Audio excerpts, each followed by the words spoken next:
నమస్కారం వి digital news కి స్వాగతం. ముందుగా ముఖ్యాంశాలు.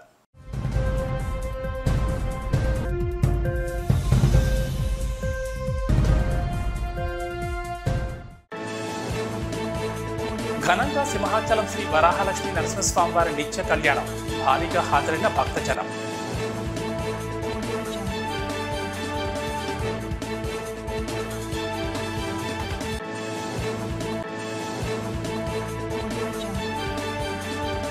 కళాకారులను ఆదుకోవాల్సిన కేంద్ర రాష్ట్ర ప్రభుత్వాలు ఆర్థిక చర్యలు చేపట్టకపోవడం బాధాకరమని ఆవేదన వ్యక్తం చేసిన కలియుగ వీరబాహుడు వంకాయల మారుతి ప్రసాద్.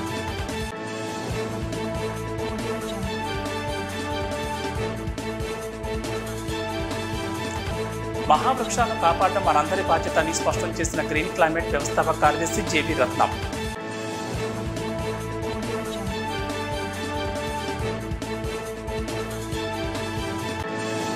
పెళ్లి కాకుండా గర్భవతి అయితే తప్పేముందంటూ సంచలన వ్యాఖ్యలు చేసిన విజ్ఞాన్ మహిళా ఇంజనీరింగ్ కళాశాల ప్రిన్సిపల్ అరుంధతి.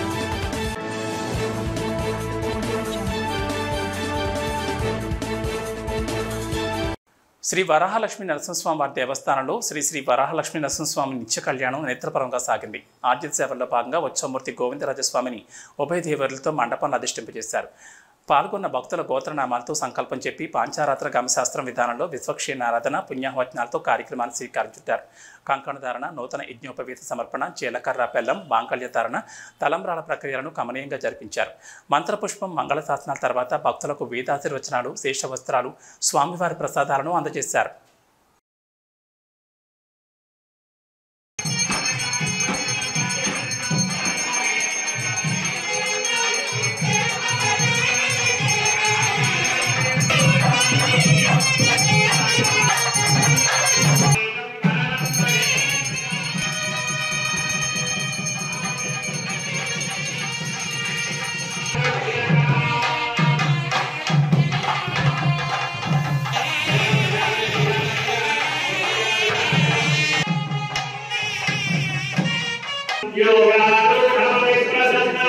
రాజస్థాన్ మౌంట్ ఆబులో గల ప్రజాపిత బ్రహ్మకుమారి ఈశ్వరీయ విశ్వవిద్యాలయం అంతర్జాతీయ ముఖ్య కేంద్రం వద్ద జాతీయ మీడియా సదస్సు జరుగుతుందని బ్రహ్మకుమారి సంస్థ ప్రతినిధి రామేశ్వరు తెలిపారు.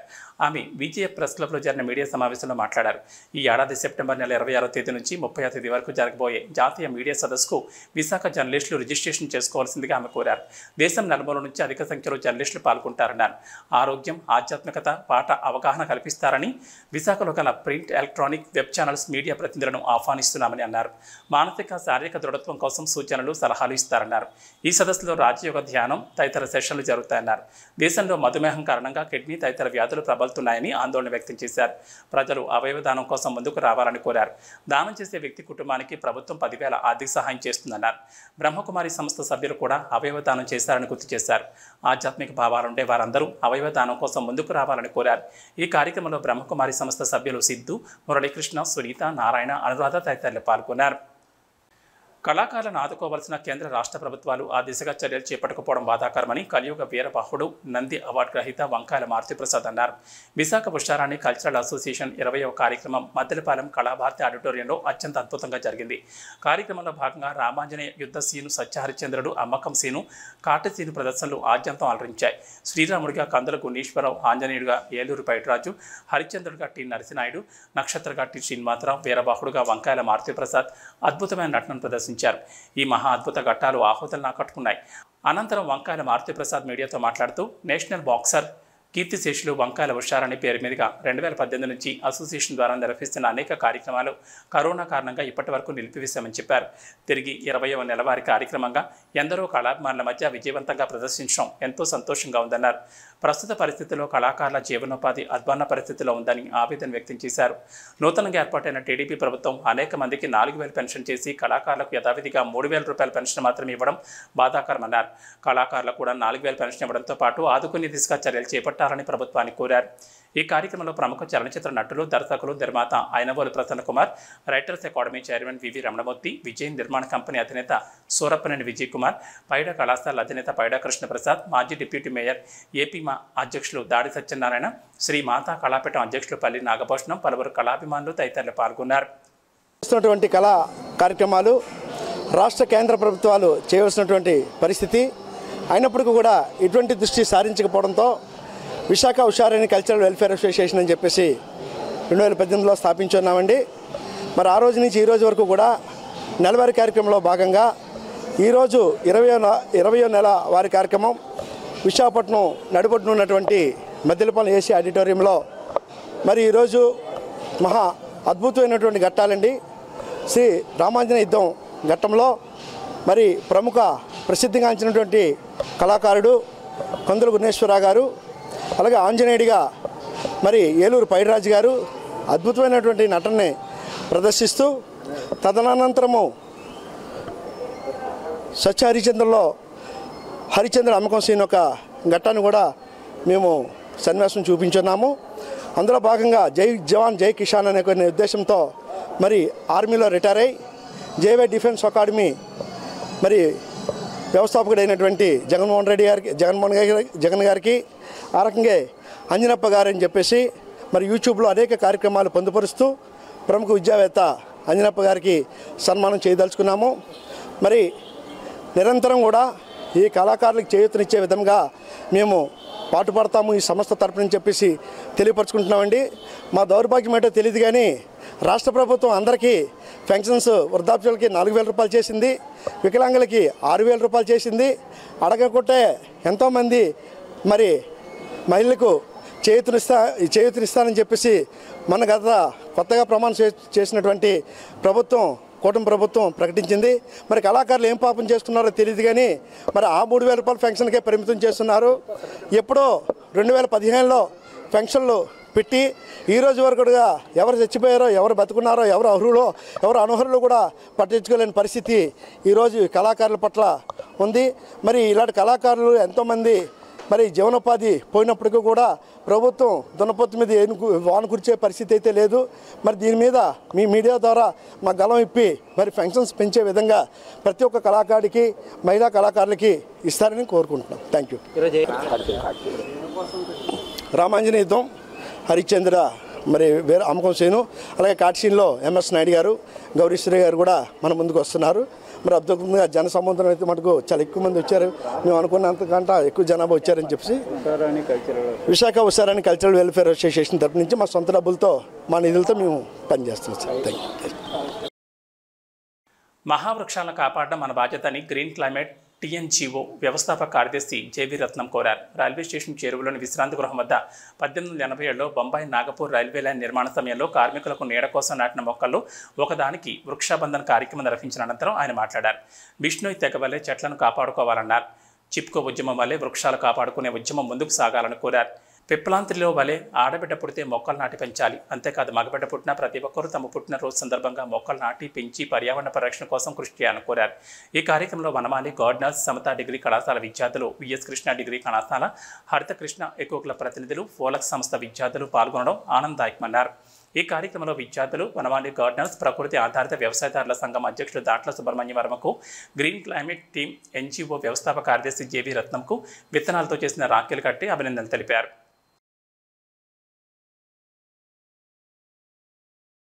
దీని పరిరక్షణకి ఈరోజేమో ఇక్కడ రక్షాబంధన్ లాగే వృక్షబంధన్ కార్యక్రమం పిల్లలతో చేశారు. చాలా సంతోషం. ఇలాగే పర్యావరణానికి రక్షించడం గురించి మనం ఎక్కువ మొక్కలు నాటి ఇటువంటి పాత చెట్లన్నీ ఎక్కువ కొట్టకుండా గవర్నమెంట్ నుంచి మనం సేవ్ చేస్తే మనకు ఆక్సిజన్ బాగా దొరుకుతుంది. విశాఖపట్నంలో నేను లెక్చరర్గా పనిచేస్తున్నాను. ఇక్కడ గ్రీన్ క్లైమేట్ టీమ్ రత్నం గారి ఆధ్వర్యంలో జరుగుతున్న ఈ వృక్షాబంధన్ కార్యక్రమాల్లో ప్రతి సంవత్సరం మేము పాల్గొంటున్నాం. చాలా సంతోషంగా ఉంది. మనల్ని రక్షించే ప్రతి వస్తువు కూడా మనదే. అలాగే ఈ ప్రకృతి, ఈ వృక్షాలు ఇవన్నీ మనకి ఎంతో ఆసరాగా ఉండి మనకి రక్షిస్తున్నాయి. వాటి లాభాలు మనందరికీ తెలుసు. అదేవిధంగా ఎలా అయితే మనకి ఈ రక్షాబంధన్ అనేది ఉంటుందో, అంటే మన బ్రదర్ మన కోసం ఏమైనా చేయగలిగే మన బ్రదర్ని రక్షించుకోవడం బాగుండాలి అని మనం ఒక రాఖీ కడతాం. ఎందుకంటే అతను మనల్ని రక్షిస్తారు కాబట్టి. అదే స్ఫూర్తితో ఇక్కడ వృక్షాబంధన్ అనే ఒక కార్యక్రమంలో మనం జరుపుకుంటాం అన్నమాట. ఈ ప్రకృతి అంతా రక్షించబడాలి అండ్ దాని ద్వారా మనం రక్షించబడాలి, ఏ ప్రకృతి వైపరీత్యాలు అవి లేకుండా బాగుండాలి అని జరుపుకునే ఈ ప్రోగ్రాంలో ఈ చెట్టు ఉంది కదండి, మర్రి చెట్టు ఉంది కదా, ఇది 140 సంవత్సరాల నుంచి ఉంటుందండి. ఎంత పెద్ద చెట్టు మీరు చూసారు కదా, ఎంత ఆక్సిజన్ రిలీజ్ చేస్తుంది అన్నది మీరు చూస్తున్నారు కదా. ఇది ఒకటే కాదండి, మన చుట్టుపక్కల ఉన్న ఇలాంటి చెట్లన్నీ పరిరక్షించడం అన్నది మన బాధ్యత అండి, ప్రాథమిక బాధ్యత. ఒకసారి పూజించుకొని దాని సేవలను గుర్తు చేసుకునే కార్యక్రమంలోకి వచ్చాము. దీనికి వృక్షబంధన్ అనే పేరు పెట్టడం చాలా సరైనది అని చెప్పొచ్చు. గ్రీన్ క్లైమేట్ టీమ్ ఆధ్వర్యంలో జరుగుతున్న ఈ కార్యక్రమానికి నేను మా స్టూడెంట్స్ తో పాటు అటెండ్ అవ్వడం నాకు హ్యాపీగా అనిపిస్తుంది. ఇది నిజానికి మనకు కొత్తగా అనిపిస్తుందేమో వైజాగ్ లో, కానీ ఇది ఎప్పటి నుండో జరుగుతున్నటువంటి ఉద్యమమే. మనకి సుందర్లాల్ బాగున గారు చిప్కో మూవ్మెంట్ ద్వారా కానీ, లేకపోతే కొన్ని గోండ్ తెగల్ లాంటి గిరిజనులు కూడా మొక్కల్ని రక్షించుకోవడం కోసం వాళ్ళ ప్రాణాలని వదిలేయడానికి కూడా సిద్ధపడిన సందర్భాలు ఉన్నాయి. ఉత్తరాంధ్ర అభివృద్ధికి ప్రత్యేక కమిటీని ఏర్పాటు చేసి తద్వారా కార్యాలయంగా రుషికొండ భవనం ఇవ్వాలని భారత సమాజ్ డెవలప్ పార్టీ అధ్యక్షులు చింతాడ సూర్యం ప్రభుత్వానికి విజ్ఞప్తి చేశారు. జీవీఎంసీ దీర్ఘకాల గాంధీ విగ్రహం వద్ద జరిగిన నిరసన కార్యక్రమంలో ఆయన మాట్లాడుతూ కులమత రాజకీయాలు పార్టీలకు అతీతంగా నిరసన కార్యక్రమం చేపడుతున్నామని తెలిపారు. నిత్యం వెనుకబాటుతానం, నిరుద్యోగం, సాగునీటి, తాగునీటి సమస్యలతో ఎన్నో ఏళ్లుగా అభివృద్ధికి దూరంగా ఉత్తరాంధ్ర ఉందన్నారు. స్వాతంత్రం వచ్చిన తర్వాత జరిగిన ప్రతి ఎన్నికల్లో ఓట్ల కోసం నాయకులు హామీ ఇస్తున్నారు తప్ప ప్రభుత్వం ఏర్పడిన తర్వాత ఎటువంటి కార్యక్రమాలు చేపట్టడం లేదని ఆవేదన వ్యక్తం చేశారు. ఉత్తరాంధ్ర ప్రజలు పాలకులకు ఓటర్లుగానే కనిపిస్తున్నారని, మనుషుల్లా కనిపించడం లేదని ఆగ్రహం వ్యక్తం చేశారు. ఉత్తరాంధ్ర ఉద్యమం జరిగిన ఆశ్చర్యం లేదని, పాలకులే దీనికి కారణంగా నిలుస్తారని స్పష్టం చేశారు. 500 కోట్ల రూపాయలతో నిర్మించిన రుషికొండ భవనాన్ని కార్యాలయంగా ఏర్పాటు చేసి ప్రత్యేక కమిటీతో ఉత్తరాంధ్ర అభివృద్ధి ప్రణాళిక రూపొందించే దిశగా చర్యలు తీసుకోవాలని డిమాండ్ చేశారు. నిరసనలో ఆయనతో పాటు డెవలప్ పార్టీ సభ్యులు కూడా పాల్గొన్నారు. తాగునీరు లేదు, సాగునీరు లేదు, వ్యవసాయం పండించుకోవడానికి బీట్లు వారిపోయే భూములు కనిపిస్తున్నాయి. అటువంటి సమయంలో ఇక్కడ సాగునీటిని తీసుకెళ్లి రాయలసీమ వైపు మళ్లించడం తప్పుగా నేను భావిస్తూ ఉన్నా. ఉత్తరాంధ్ర ప్రజలందరికీ కూడా ప్రత్యేకంగా ఉత్తరాంధ్ర అభివృద్ధి భవనం కావాలి. ఆ భవనాన్ని వెంటనే ఉత్తరాంధ్ర భవన కార్యాలయం అని చెప్పి నామకరణం చేయాలని ప్రత్యేకంగా మేము తీవ్రంగా ఖండిస్తున్నాం.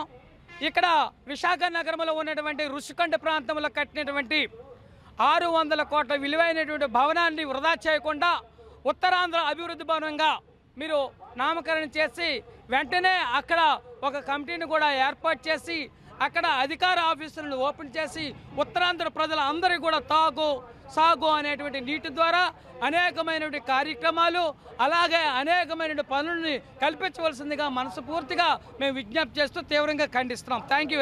శివారు ప్రాంతంలో ఉన్న విజ్ఞాన్ మహిళా ఇంజనీరింగ్ కళాశాలలో చదువుకునే విద్యార్థిని గర్భం దాల్చిన ఘటన కలకలం రేపింది.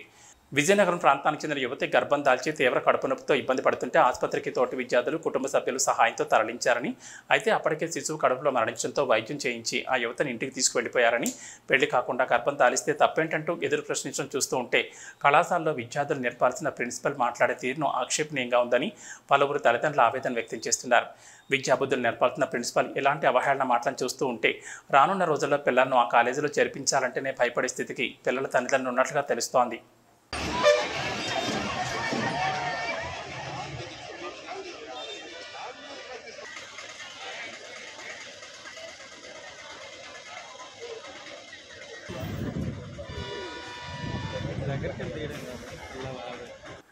కొమ్మాదిలో ఉన్న శ్రీ విశాఖ జూనియర్ కాలేజీలో ఇంటర్ ప్రథమ సంవత్సరం MPHW గ్రూప్లో చదువుతున్న యువతి 2022లో వీరాక్ నాగు టీం ద్వారా డాన్స్ ఈవెంట్కి వెళ్ళింది. ఆ సమయంలో వేరే గ్రూప్లో వచ్చిన రాజేష్ అనే అబ్బాయితో పరిచయం ఏర్పడింది.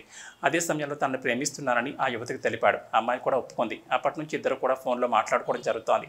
ఆనందపురం పోలీస్ స్టేషన్ పరిధిలో ఉన్న చెలుకూరి గార్డెన్స్లో నిర్మాణంలో ఉన్న ఓ భవనంలో ఇద్దరు శారీరకంగా కలిశారని, కొన్నాళ్ళకి తల్లిదండ్రులకు అనుమానం వచ్చి హాస్పిటల్కి వెళ్లి చూపించగా అమ్మాయి గర్భవతం తెలిసింది. రాజేష్ అనే అబ్బాయి నన్ను శారీరకంగా లోబర్చుకున్నాడని ఫిర్యాదు చేసింది. ఆ ఫిర్యాదుపై Anandapuram CI Tirupatirao POCSO case నమోదు చేసి కేసు దర్యాప్తు చేస్తున్నారు.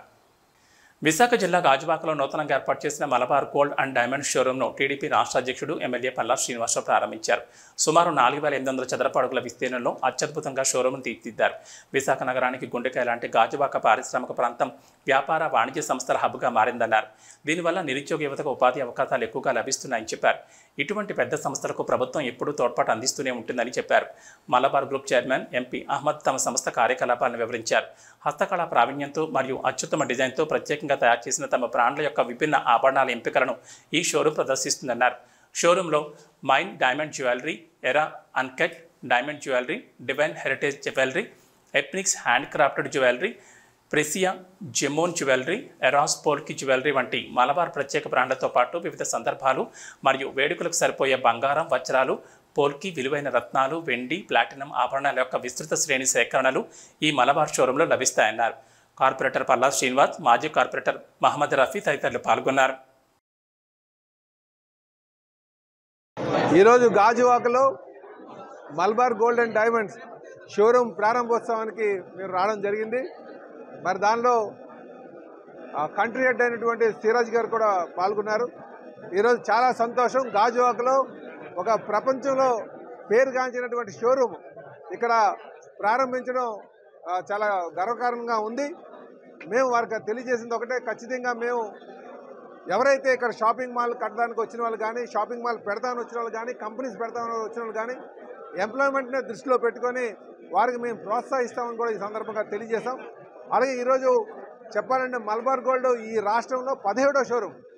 అంటే వారికి ప్రజల్లో ఎంత పేరుగాంచినటువంటిదో మనందరూ కూడా ఆలోచించాలి. అందుకే గాజువాకలో ఉన్నటువంటి ప్రజానికానికి మలబార్ షోరూంలో ఇస్తున్నటువంటి సేవలను వినియోగించుకోవాలని కూడా ఈ సందర్భంగా తెలియజేస్తున్నాను. మరి వాళ్ళు ప్రపంచంలోనే 369 షోరూములు పెట్టారంటే వాళ్ళు ఎంత నాణ్యత కలిగినటువంటి బంగారాన్ని విక్రయిస్తారో మీరు తెలుసుకోవచ్చు. కనుక మేము ఈ సందర్భంగా శ్రీరాజ్ గారికి ఆల్ ది బెస్ట్ తెలియజేస్తూ చాలా సంతోషం. ఈరోజు గాజువాకలో కొత్త గాజువాక నుండి పాత గాజువాక మధ్యన సుమారు అన్ని షాపింగ్ మాల్స్ ఉన్నాయి. నాకు తెలిసి 3,000 నుంచి 4,000 ఎంప్లాయ్మెంట్ ఉన్నటువంటిది. కనుక ఈ రోడ్ని బాగా అభివృద్ధి చేసి వ్యాపారానికి ప్రజలకి అనుకూలంగా ఉండేటట్టుగా మేము ప్రభుత్వం తరఫున సహకారం అందిస్తామని కూడా ఈ సందర్భంగా తెలియజేస్తూ మరొక మారు మలబార్ గోల్డ్ శ్రీరాజ్ గారికి ఆల్ ది బెస్ట్ తెలియజేస్తున్నాం. Today it is very happy that we are opening our 17th store in Andhra Pradesh in Gajuwaka, which is one of the fastest growing place, highest per capita income place and the richest place in Andhra Pradesh. So it is very happy. We are starting in a very auspicious month, Shravana Masam, and also we are very happy because of the way government or the new government is supporting to do the business, and also we are planning to do a lot of investment, lot of new stores and also the factories and other manufacturing units and all in Andhra Pradesh. And also I like to tell you we have almost more than 90% employment we are giving to the local community who need job here. So that is also we would like to tell all of you, and we also provide we believe in returning back to the society. We give almost 5% of our profit to the CSR activities, social welfare activities, society improvement activities. So we have given food to people, hunger free world, also education scholarship, also housing trust, and also medical support to the people who has required it. And once again I request all the customers please support us, and please visit Malabar Gold Showroom Gajuwaka and experience the world class shopping experience. Great destination సంస్థ ప్రస్తుతం భారతదేశం అంతటా 20 హోటళ్లు Chinese సిస్టంతో నిర్వహిస్తోంది. అభివృద్ధిలో బహుళ ప్రాజెక్టులను కలిగి ఉన్న ఈ సంస్థ కొత్త హోటల్ హబియా రిసోర్సెస్ ప్రైవేట్ లిమిటెడ్ యాజమాన్యంలో హైదరాబాద్లో ఉంది. మైస్పేస్ కెనిల్వర్త్ 2 అంతస్తుల్లో 54 విశాలమైన గదులను కలిగి ఉన్న దీన్ని గాజువాక ఆటో నగర్లో నూతనంగా ప్రారంభించారు. ఒక్కో అంతస్తులో 27 గదులు, డిటిహెచ్ మరియు ఓటీటీ కనెక్షన్లతో కూడిన స్మార్ట్ టీవీలు, ఎయిర్ కండిషనింగ్, ఇంటర్కమ్ సౌకర్యాలు, వార్డ్రోబోలు, కుర్చీలతో కూడిన స్టడీ టేబుళ్లు, టీ మరియు కాఫీ కెటిళ్లు, షవర్ క్యూబికల్తో అటాచ్డ్ బాత్రూములు మరియు అపరిమిత హై స్పీడ్ ఇంటర్నెట్తో సహా సమకాలీన సౌకర్యాలతో చక్కగా అమర్చారు. ఈ సందర్భంగా సీఈఓలు Venkataratnam, Sumit Parthi, B Nothakumar Sinha, GM group of hotels తదితరులు మాట్లాడుతూ హోటల్ రంగంలో పేరుగాంచిన తమ సంస్థ విశాఖలో హోటల్ను అత్యాధునిక హంగులతో ఏర్పాటు చేస్తుందన్నారు. I am heading the hotel and my position is the general manager of this hotel. I will operate and I will head this hotel. First of all, it's a very proud moment for me that I have joined this organization and we are ready to operate this hotel. This is the official launch of this property, and from today onwards we are ready to offer the world class and memorable service. MySpace Kitty. So this is under GD Hotels, Great Destination Hotels and Resorts Private Limited. We started this company in 2018 in Bangalore. Our first hotel was Vividus, which is a 5-star property. And then we started off with chain, which was MySpace Hotels and then resort chain was named as Essenza, and a 4-star chain by name of Vibe. So we right now operate around 20 hotels, and we have got 10 more hotels in pipeline. So we are very excited to be part of Visakhapatnam now, and super excited to welcome everybody to our hotel. Sir, Visakhapatnam First hotel. Which place you have another hotel? So Bangalore we have got hotels, then we have got hotel in Himachal, Alibag, Davangere, Chitradurga, Kurg, Mysore, all the places. Project 2, we have tied up with great destinations of Bangalore. వాళ్ళు having a chain of hotels about 35 దాకా ఉన్నాయి. It's a budgeted hotel with full security systems, everything on par with the international standards. And in terms of tariff and all that will be very, very lucrative. And so far as Gajwaka is concerned, we have done our best in giving the best hotel place. These are some of the brands what we have, like Vibe, then we have Vividus in Bangalore, then we have MySpace Signature in Alibag, then we have MySpace Express which are there in Bangalore. So MySpace Kenilworth is another feather in the cap, and we are debuting into the port city of Visakhapatnam. Now this hotel has 54 rooms, a restaurant to start with, a bar which will be coming in future of 50 covers capacity. The name of the bar will be Glass Up. The name of the restaurant is Flavors. And then we have total banqueting space of 5,000 square feet, which includes the open terrace, which is Sky Up. And 2 banquet halls. The hall where we are in at the moment, this is Cinderella. The second one, which is going to be operational soon, the name of the hall would be Opera. And then I would also like to introduce the dignitaries who are sitting just next to me. Now Mr. Venkat Ratnam is the representative of Habia Resource Private Limited. He is the representative of the ownership company or the owning company. The name of the owning company is Habia Resource Private Limited. Bulletin ముగించే ముందు ముఖ్యాంశాలు మరోసారి.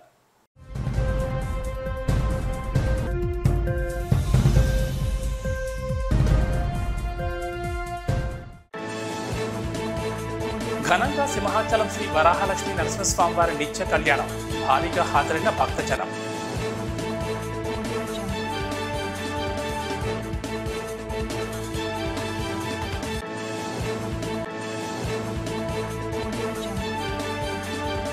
కళాకారులను ఆదుకోవాల్సిన కేంద్ర రాష్ట్ర ప్రభుత్వాలు ఆర్థిక చర్యలు చేపట్టకపోవడం బాధాకరమని ఆవేదన వ్యక్తం చేసిన కలియుగ వీరబాహుడు వంకాయల మారుతి ప్రసాద్.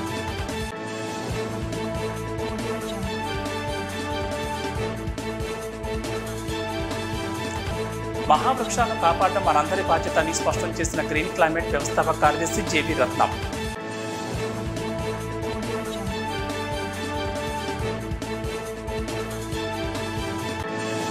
పెళ్లి కాకుండా గర్భవతి అయితే తప్పేముందంటూ సంచలన వ్యాఖ్యలు చేసిన విజ్ఞాన్ మహిళా ఇంజనీరింగ్ కళాశాల ప్రిన్సిపల్ అరుంధతి.